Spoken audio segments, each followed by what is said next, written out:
और तीसरा है गुरु की भक्ति, साधु की सेवा। तीसरा है दया। में दया होनी चाहिए। यदि आप मनुष्य हैं तब, और आप मनुष्य नहीं हैं, देखने मात्र रूप से आप मनुष्य हैं और क्रिया से जानवर से भी बदतर है, तब तो कोई बात ही नहीं।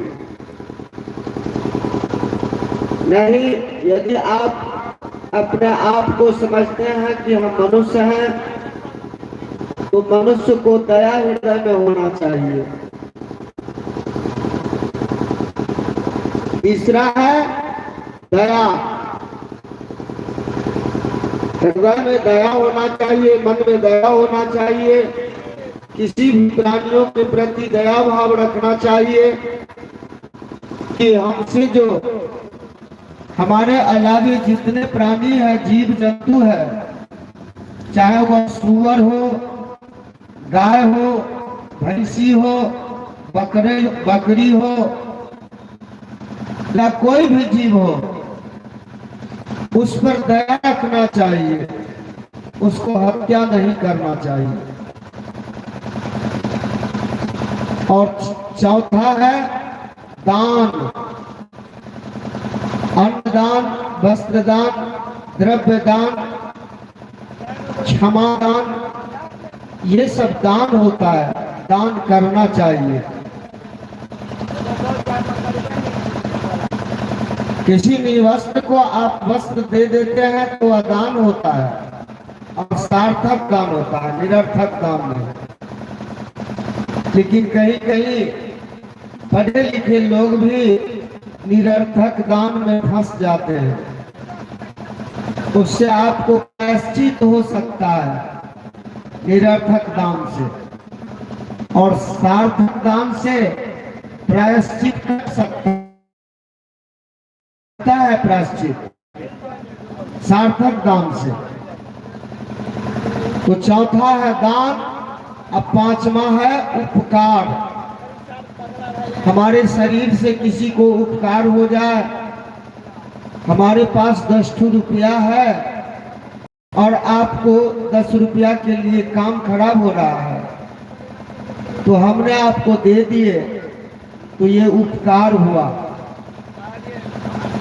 हमारे पास कोई सामान है और आपको चाहिए कुछ क्षण के लिए, तो आपको हमको चाहिए कि दे देना चाहिए। तो उपकार, यही 5 रतन जो है मनुष्य के लिए है, मनुष्य के लिए, जानवर के लिए नहीं। तो बंधु, इसलिए साहब कबीर कहते हैं, कबीर इस संसार में 5 रतन है, सार, सदगुरु की भक्ति, साधु का सेवा, दया, दान, उपकार।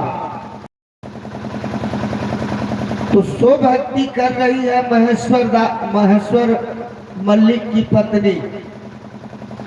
आज यही हथियाही वाली अपने निवास पर संतों का पूजा, संत समागम, जो वास्तविक निर्गुण भक्ति का क्रिया है, पहला क्लास का क्रिया है, उसको आज ये ठानी है अपने निवास स्थान पर।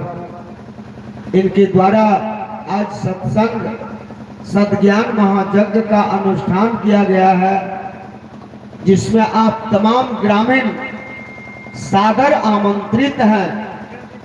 बंधु, आप लोग आवे और इस सद्ज्ञान महायज्ञ में बैठकर कुछ देर, कुछ क्षण और सुने। सुनने से ही बदलाव होता है। शास्त्र में आया है, श्रुत्वा धर्मो बीजनाति, श्रुत्वा तजति दुर्मति, श्रुत्वा ज्ञानम आपनोति, श्रुत्वा मोक्षम आपनुयात्। जब तक आप आत्मज्ञानी साधु संतों की वाणी